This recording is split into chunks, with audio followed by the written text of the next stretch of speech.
नमस्कार साथियों। यूसीसी का प्रहार, शिक्षक कर्मचारियों पर वार। जी हाँ, इसी विषय पर हम चर्चा करने जा रहे हैं। आप जानते हैं कि 27 जनवरी 2025 को उत्तराखंड में यूसीसी यानी समान नागरिक संहिता यूनिफॉर्म सिविल कोड उत्तराखंड की सरकार ने लागू कर दिया। और इस कानून की संवैधानिकता को लेकर के हमने तमाम तरह के सवाल उठाए। विभिन्न मंचों से ये बात हमने कही कि ये कानून एक तरह से असंवैधानिक है, क्योंकि नागरिकता किसी एक राज्य की नहीं होती, पूरे देश के लिए इस कानून को, किसी इस तरह के कानून को अगर बनने की ज़रूरत थी तो वो पूरे देश के लिए बनना चाहिए था। हालांकि विधि आयोग ने तो ये कहा कि ऐसा कानून बनाया जाने की न ज़रूरत है न वांछित है, लेकिन फिर भी यदि कोई ऐसी ज़रूरत है तो वो पूरे देश के लिए होगी। तो बहरहाल जब ये कानून लागू हुआ तो एक तरह से बीजेपी का जो अल्पसंख्यक द्वेषी रुख है, तो उसके चलते ये सोचा गया होगा कि भाई अल्पसंख्यकों पर ही सबसे ज़्यादा प्रहार, सबसे ज़्यादा मार इस कानून से पड़ेगी। और चूँकि समाज ऐसा बना दिया गया है कि उसमें एक परपीड़न की प्रवृत्ति हावी है, एक सैडिस्टिक प्लेजर, यानी कि लोगों को दूसरे का उत्पीड़न होता हुआ देख करके, दूसरे को कष्ट में देख करके सुख महसूस हो, ऐसा समाज बनाने की कोशिश है। तो बहुत सारे लोगों ने इस नाते इसको कहा कि हाँ साहब, ये तो बहुत ज़रूरी है। लेकिन आज की तारीख में जब हम ये बात कह रहे हैं तो इसकी जो सबसे पहली मार पड़ रही है, जो इसके सबसे पहले भुक्तभोगी बन रहे हैं, वो उत्तराखंड के शिक्षक और कर्मचारी बन रहे हैं। ऐसा कैसे हो रहा है? तो एक पहली बात तो जो 2-3 तरह के आदेश जारी हुए वो एक बात है, और उसके अलावा किस तरह से उत्पीड़नात्मक कार्रवाई इसके ज़रिए की जा रही है शिक्षक कर्मचारियों की, उसकी बात मैं आपके साथ साझा करना चाहता हूँ। तो हुआ यूँ कि जैसा मैंने कहा कि 27 जनवरी 2025 को उत्तराखंड में यूनिफॉर्म सिविल कोड समान नागरिक संहिता यानी यूसीसी लागू करने की घोषणा की गई। उसके बाद 22 फरवरी 2025 को इस राज्य की मुख्य सचिव राधा रतूड़ी जी ने तमाम जिलाधिकारियों को, यानी 13 जिलों के 13 जिलाधिकारियों को पत्र भेज करके कहा कि कार्मिकों का जिनका विवाह हो चुका है उनका रजिस्ट्रेशन होना है। राधा रतूड़ी जी ने जो पत्र जारी किया उसमें कहा गया है कि 26 मार्च 2010 के बाद जिन कार्मिकों का विवाह हुआ है उनका रजिस्ट्रेशन होना है। जिलाधिकारी नैनीताल के ऑफिस से भी जो पत्र नैनीताल जिले के विभिन्न कार्यालय अध्यक्षों को जारी हुआ है, विभिन्न विभागाध्यक्षों को जारी हुआ है, उसमें भी कहा गया है कि 26 मार्च 2010 के बाद जिन कार्मिकों का विवाह हुआ है उनका रजिस्ट्रेशन होना है। पौड़ी जिले के जिलाधिकारी की तरफ से जो निर्देश जारी हुए हैं, जो पौड़ी जिले के सूचना एवं लोक संपर्क विभाग के सोशल मीडिया पेज पर, फेसबुक पेज पर भी देखे जा सकते हैं, 2 दिन पहले ही वो जारी हुए हैं। उसमें उन्होंने कहा कि जिन कार्मिकों का विवाह 26 मार्च 2010 के बाद हुआ है उनका रजिस्ट्रेशन होना है। लेकिन डीएन चमोली, जिलाधिकारी चमोली की तरफ से जो आदेश 11 मार्च 2025 को जारी किया गया है, उसमें कहा गया है कि समस्त कार्मिकों का, सभी कार्मिकों का विवाह का रजिस्ट्रेशन होना है। जो भी विवाहित कार्मिक हैं उनके विवाह का रजिस्ट्रेशन होना है। तो अब आप समझिए कि चीफ सेक्रेटरी एक बात कह रही हैं, कुछ जिलों के जिलाधिकारी एक बात कह रहे हैं, और कुछ जिलों के जिलाधिकारी एकदम दूसरी बात कह रहे हैं। अब इसमें सही बात कौन सी है, ये बात मैं नहीं एक्सप्लेन करना चाहता। ये इसलिए नहीं करना चाहता क्योंकि ये आम नागरिकों को जानकारी देने की बात नहीं है। ये सरकारी विभाग कैसे काम कर रहे हैं राज्य सरकार के भीतर, उसको दिखाता है। तो समान नागरिक संहिता में विवाह के रजिस्ट्रेशन के लिए जो निर्देश अलग अलग जिले जारी कर रहे हैं उन्हीं में समानता नहीं है। तो एक तो पहली बात ये है।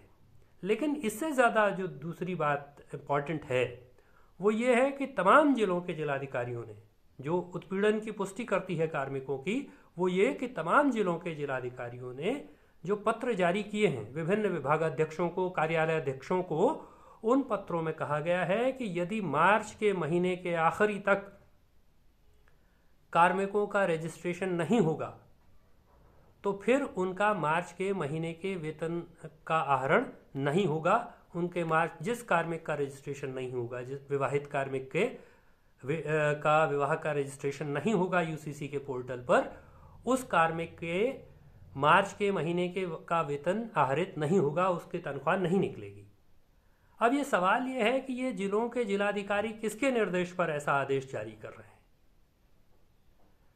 जैसा मैंने पहले जिक्र किया, 22 फरवरी 2025 को जो चीफ सेक्रेटरी का आदेश है, मुख्य सचिव का आदेश है सभी जिलाधिकारियों को, तो उसमें तो इस बात का उल्लेख नहीं है कि यदि 1 महीने के भीतर विवाहित कार्मिक अपने विवाह का रजिस्ट्रेशन यूसीसी के पोर्टल पर नहीं करा पाएंगे तो उनका वेतन नहीं निकलेगा। ऐसा मुख्य सचिव के पत्र में तो नहीं लिखा है।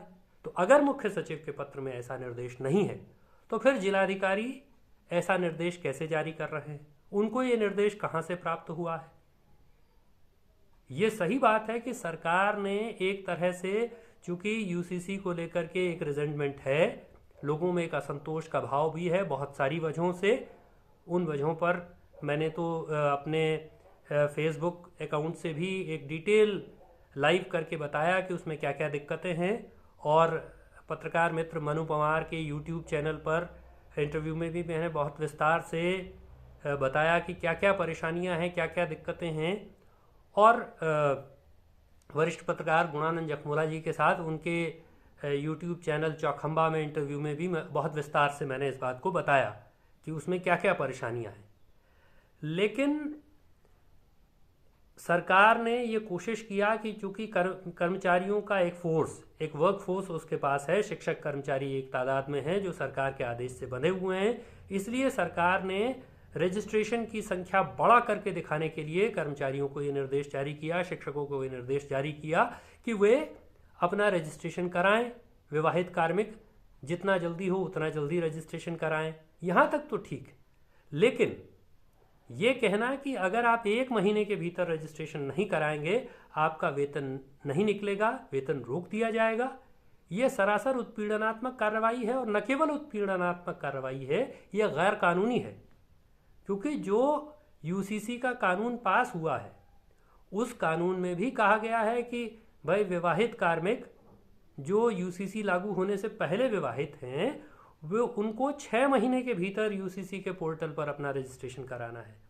तो ये जिलाधिकारियों के पास ये निर्देश कहाँ से आया है कि उन्होंने कार्मिकों का उत्पीड़न करने का रास्ता बाकायदा लिखित तौर पर, मेरे पास विभिन्न जिलों के जिलाधिकारियों के द्वारा कार्मिकों को जारी आदेश की प्रतियां हैं जिसमें साफ साफ शब्दों में लिखा हुआ है कि यदि कार्मिक इस महीने रजिस्ट्रेशन पूरा नहीं करेंगे तो उनका वेतन रोक लिया जाएगा।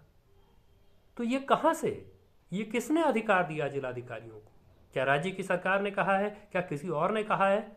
हम ये बहुत साफ तौर पर कहना चाहते हैं कि अगर कानून में किसी चीज़ का उल्लेख नहीं है तो जिलाधिकारी कानून के दायरे से बाहर जाकर के इस तरह की व्यवस्था नहीं कर सकते। तमाम जिलों के जिला मजिस्ट्रेटों को ये समझना चाहिए कि वो कानून से बंधे हुए हैं, वो संविधान से बंधे हुए हैं। वो इस राज्य की सरकार को खुश करने के लिए, पुष्कर सिंह धामी जी की गुड बुक्स में आने के लिए इस तरह का गैर कानूनी आदेश नहीं कर सकते हैं।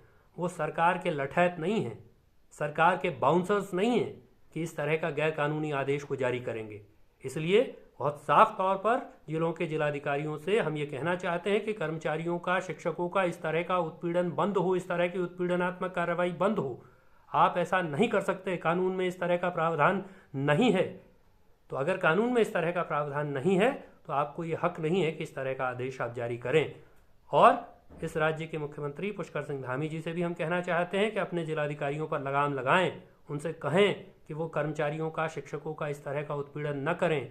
ये उत्पीड़नात्मक कार्रवाई हर हाल में रोकी जानी चाहिए, इस पर रोक लगाई जानी चाहिए। ये यूसीसी का प्रहार, उसका वार कर्मचारियों पर हो, उसकी मार कर्मचारियों पर पड़े, शिक्षकों पर पड़े, ये स्वीकार्य नहीं हो सकता है।